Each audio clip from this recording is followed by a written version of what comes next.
Mga kabayan, kamusta po? Si Kamanong po, inyong lingkod ay muling nagbabalik po para pong magkomento po sa inyo dito po sa Tambayan mga kabayan. Samahan niyo po inyong lingkod, mag-umpisa na po tayo, magkomentuhan po tayo mga kababayan. Komentuhan po natin mga tambay, ito pong pahayag ni Professor Lester Balmatero.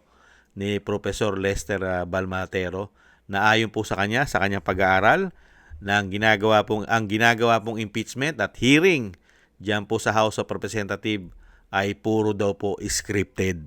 At scripted din daw po ang impeachment na tinatawag na kanyang ate na bangag at bongit mga kababayan. Umpisa na po natin ito pong paliwanag ni Professor Lester mga tambay. Sa tingin mo ba, although pumasa it's sabi ng Justice Committee sa Kamara de Representantes, pumasa in it's sufficient in form and substance. Next steps, what will happen now? And do you think it will see it to the end? Aabot kaya yan sa Senado? Or is this an exercise in futility? Alam naman po natin, ang mayorya pa rin po sa Kamara de Representantes, hawak po ng ating Pangulo. Your thoughts po? Tingin ko hindi siya abot ng Senate. Kahapon, 'di ba, nag-decide lang sila doon sa form, no? Yung next nilang pagde-decidean ay yung substance naman. I think dahil dalawa yung impeachment ngayon,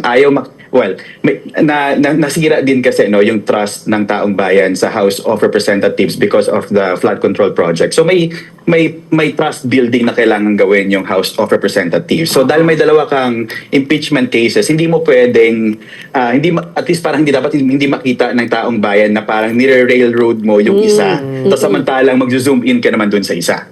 So actually may mga narinig nga ako, hindi ko alam kung narinig ninyo. May isang congressman na nagsabi at least na parang mukhang medyo scripted daw di umano yung naging hearing kahapon. Parang may isang congressman nagsabi na hindi pa daw nagtataas ng kamay ay tinatawag na, no? I think may ganong effort, at least may effort coming from the Committee on Justice not to parang ipakita sa taong bayan na nire-railroad nila at they're serious to actually look into the So parang at this form. Parang optics lang ito, lang para lang masabi na hindi namin binabaliwala. Hindi siya just because he's the president, hindi namin to itatake, parang ganyan.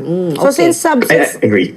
So Prof, since substance naman po yung susunod na busisiin nga ng Kamara de Representantes, ano po sa tingin nyo dito sa substance na nakapaloob dito sa mga complaint against the president, yung masasabi nila na sige, tapon na natin tong issue na to? Well, I think yung may mga yung mga binanggit kasi doon yung pagiging allegedly na drug addict na yung presidente. I think yun yung medyo mahirap, no. Yung pangalawa yung kidnapping to the former president. I think medyo mahirap din siya kasi may mga kailangan kang patunayan doon. But yung pinakamadali ay yung hindi niya pag-veto doon sa unprogrammed funds, no, and the flood control dahil at the end of the day he signed the budget, the GAA. So basically mas madali siyang i-prove, no. But I think alam niyo naman that it's a political process. Therefore, at the end of the day, tingin ko dito pa lang sa Justice Committee mukhang hindi matutuloy papunta sa plenaryo yung impeachment against the president. I agree with you, no? Mukhang optics lang ito. They want to build trust from the people at para hindi masabi na too political, no? At mag-zero in lang sila doon sa impeachment ni VP Sara. Kasi kapag nag-zero in lang sila doon sa impeachment ni VP Sara, obviously the people will may assumption coming from the people na bias, no? Diyan pa lang sa ginagawa nila bias na Hindi po ba? Napakarami pong impeachable na bongit pero pilit po nilang pinagtatakpan. At alam naman po natin 'yan. At hindi lang po si Professor Lester Balmatero ang nakakita po ng ginagawa nila scripted diyan po sa Kongreso. At yan po hindi naman po makakarating yan sa Senado, mga kabayan. Yan po, tama po yung sinasabi po ni Professor Lester mga kabayan. Yan po ay pakitang tao lang. Pinapakita lang po sa tao na sila po ay hindi bias. Kung may impeachment ang Vice President, ay meron din po impeachment si Bongit na tinatawag na bangag. Pero po, yung ground of impeachment na tinanggap po nila ay hindi naman po kapani-paniwala, mga kababayan. At napakahirap po nilang patunayan sa ngayon ayon po kay Profesor. Napakahirap. Una-una, yung issue po ng pulburon, paano mo mapapatunayan kung ayaw naman po magpa-hair follicle test si Bonget na tinatawag na bangag ng kanyang ate? Sige nga, paano mapapatunayan kung hindi naman po nagpapatest? At yung sinasabi po na issue po na pagkidnap sa dating Pangulong Duterte ay napakalalim pa po na gagawin pong investigasyon diyan nila.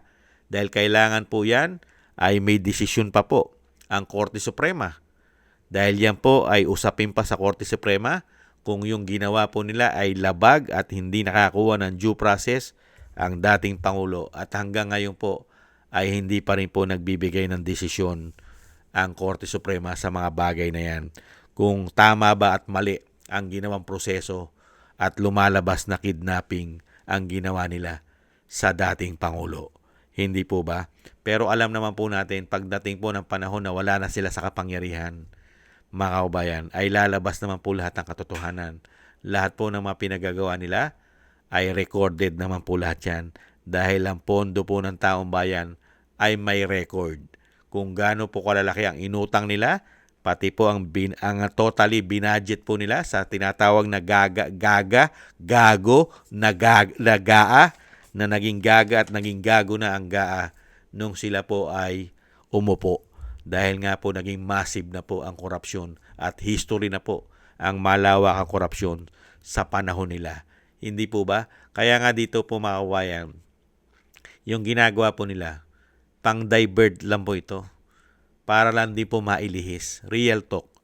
Para lang po mailihis din yung issue ng korupsyon nila. Dahil napakarami pong sangkot sa korupsyon dyan mismo sa House of Representatives. Umano.